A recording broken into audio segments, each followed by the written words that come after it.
of science fiction.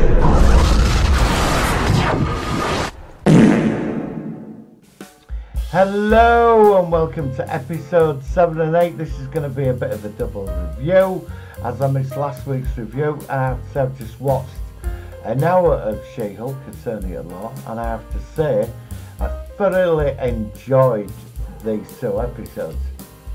I was totally blown away. So let's get into episode 7. Poor Jen, she gets dumped or ghosted by Josh after she had some booty time with him, and she woke up all loved up, and then he just stopped answering the calls. So we find out he works for something called the Intelligentsia, which was in the comics. I assume this is the leader in the background. It could be interesting. And that's what it was in the comics, that all the brainy villains got together and Doctor Who fell out with them and all that. I've not read it in a long time. I might have to go over that again. So Jen, she ends up Blonsky, Tim Roth. He's what is it? His inhibitor's broken. His probation officer phones her up on Sunday morning when she's depressed, and it is funny because she keeps checking her phone. And we go out to his retreat, and he's like onto it that there's something not right, and she can't get a signal on the phone. Just keeps wanting to know if this Josh guy's text her. And there's like things going on there. We get to see like real, how do you say it, minor comic characters that have Marvel over the years trying to do something. We get Ella Gale, he's hilarious. Man Bull, you remember that one? I mean, he was terrible. At this retreat, we get Saracen the vampire. I don't know about him. He's the new one. He's actually a vampire. And Porcupine. Porcupine, one of the worst villains ever created, but they did make him funny. He won't take his suit off, and she ends up in this like conversation of this. How do you say? This conversation. They all end up talking about the feelings and it works with her because like she deletes Josh's number and Blonsky. I do like Tim Roth's take on this thing, you know, that he's become this spiritual type person after seeing him in the Hulk movie, you know. And he says sit in the chair of peace or whatever and let's tell us your feelings. And you do, so I really do like her character, and she gets into, it's like She-Hulk is like, there was always that person when you were at school more popular than you, got more attention, and now that she can, that she's She-Hulk, she can do both, and now she lives with it, which was sort of interesting. And you do, you know, it's a very touching episode. And she left there quite happy from the retreat, which is sort of quite entertaining. I do like Tim Roth in this. I think he's hilarious, and you can tell he's enjoyed doing this. That you know, you just look at him and think, yeah, I'm just going to ham this character up. I'm really having a good time doing it. So we move into episode 8, the big one. And we get to see Leapfrog. He's like, over the years, he sort of popped up. It's one of these comical. His dad was a villain in the comics, and the son, his dad was a very clever inventor, and he created this Leapfrog suit. But in this, it ends up his parents quite wealthy, and he went to, you know, the designer guy, him that creates the super suits. He built him the Leapfrog suit, and it don't work. And it ends up he tries to stop a load of villains through leaping, and he burns his legs, which is hilarious. And then he's going to sue the designer guy. Jen like walks in, they fall out, he falls out with her because she has to take him to court. She don't want to do it because her boss at the, is it GLK, the lawyers that turn around and say, well, you know, you've got to do it. So she does it, and guess who turns up in court? Matt Murdock, which I thought was really good. And now it was nice to see, like, I'm a big fan of the Daredevil series, you know, the last for Netflix, and he was quite dark in that, and it's interesting now that he's got this this costume, which is actually I have to say looks really cool. And he's got a sense of humour. He's really funny. So I'm looking forward to the new Daredevil series. You know, and they actually made this guy, they made him really funny.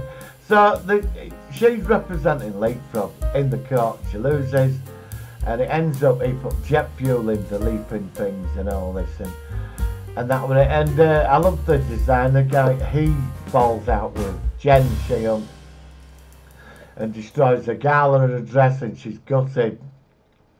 And that's it. And Matt Murdock turns up in the bar where she's hanging about as Jen. And they get into a chat, and you can see there's great chemistry between them both. You know, it's sort of like you're actually hoping for something here. And then Leapfrog phones, and they get both the phones going. He says, look, I've got to go. And she's got to go. And basically Leapfrog phone up, so I'm in a lot of trouble. I'm being chased by this, like, super guy. And she goes out to save him, and then she meets Daredevil. They have a bit of a punch up, and she rips his mask off, and again she's going, but you're meant to be blind. He says, well, I am. And Daredevil's there, and they both team up, and they get into the jokes of henchmen and the goons. The henchmen are loyal to the cause, and the goons just work for the paycheck. And he's got the lily pad. I doubt he's trying to set himself up as like a super villain, and they turn up, and basically they trounce all the villains in this place. And she has a one night stand with Daredevil. It just like it works, you know, just the chemistry's there. And there's this hilarious scene where he's walking down the street. He's just walking down the street, and he's a very happy man. And her best friend, I do like her best friend, she just barges into a flat. And she says, I saw this guy in a devil suit doing the walk of shame. She said, oh, it's just left here. And then we jump to the gala, and we find out it's meant to get like the Woman of the Year award. And it ends up like 10 lady lawyers, they all get the same award, but it's 40 yen. And we find out about, just because we jump back a couple of days, he copied everything in the phone. This intelligentsia group, which are they going to bring the leader in? It'll be interesting. And they expose her on a big video screen, and she sort of turns into a bit of a rage monster. She starts growling and being hulking. And she wrecks the building, and some thugs there, and she catches some of them. But she gets outside, and her mate says, look, you need to calm down. And there's these like security dudes with laser weapon, energy weapons outside. And that was it. But I have to say, I watching 7 and 8 have been the best 2 episodes. I did like episode 7. It was funny with the low ranking, sad sort of super villain, superhero retreat run by Tim Roth. The Abomination. It was hilarious. But I have to say, the Daredevil episode was definitely the topping on the ice cream. It was the cherry on the cake. And I really enjoyed it. I know people have been in and out with this, but like I said, I do love her interactions. But I like seeing this, like, she's like caught in the middle of this world of super beings and her life every day, and at work and super stuff. And I have to say, it works really well for me, you know. And I just love seeing that. I know we get the big battles in the movies and all this, but I just like seeing in between the lines how these people live their lives. She's struggling, she's She-Hulk, and then during the day she's Jen. And it's sort of interesting. It is an interesting mix, and we're getting to meet all these cheesy characters, you know, like Gale. The Porcupine, I would like to see him in action. Now, where episode 9 and 10 is going, it's going to be interesting. So what I might do after this review, I might actually do the next review in 2 weeks' time for She-Hulk. Because I realised watching both together for an hour, I sort of enjoyed it a lot more watching both together. So I'll do the next review in 2 weeks' time. So guys, you know, I've really enjoyed this series. Yeah, like I said, I think it's a humour, maybe it's, I suppose really if you're not into the comics, you're going to wonder what this is about.